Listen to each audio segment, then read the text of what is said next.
I filed 3 harassment complaints. Our told me they valued my courage, then they valued silence more. It started small. A senior director, I'll call him Blake, made jokes that weren't jokes. Comments about my voice in meetings. Notes about my tone. The kind of critique that sounds like feedback until you graph it and realize it's only aimed one direction. I documented it. Dates, quotes, witnesses. Not because I expected a war. Because I wanted a record in case peace failed. When I reported it, HR was warm. They offered me water. They nodded in empathetic synchrony. We'll look into it, they said. Please don't discuss this with anyone to preserve confidentiality. I didn't. I waited. 2 weeks later, HR concluded that perceptions differed and offered Blake coaching. The jokes paused for a week. Then they got sharper. This time, he did it in DMs. Don't be so emotional. Try not to take pushback personally. You're coming across as difficult. I copy-pasted every line into a private doc and took screenshots with timestamps. When I filed again, HR asked me to consider whether cultural fit might be the root issue. That's when I realized the investigation wasn't broken.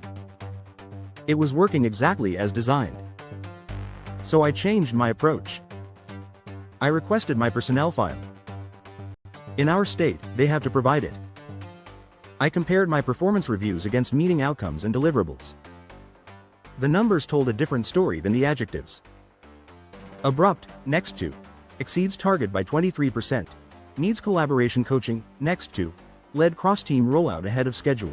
Data versus diction. I printed both. I also read our code of conduct. Buried near the end, a clause about good faith reporting and no retaliation. HR had cited it to me. I decided to use it. I scheduled one last meeting with our I brought a binder, DM screenshots, email headers, my reviews, and a timeline that made perceptions look less like a disagreement and more like a pattern. I slid it across the table and said, I'm giving you the chance to do the right thing internally. If not, I'll do it externally, within my legal rights. I smiled. I believe that's called risk mitigation. HR asked for a week. I gave them 5 days. On day 6, I resigned. Not with a dramatic email. With a short, polite letter. Then I sent an anonymous packet, redacted for P, to the company's compliance hotline, the board's general counsel address listed in public filings, and, yes, a reporter who covers workplace culture. I didn't accuse. I outlined. I included my documented attempts to resolve it internally in the policy language promising no retaliation that now applied to my post-employment life. The reporter didn't publish names. They published a trend story. Employees say HR downplays harassment to protect high performers.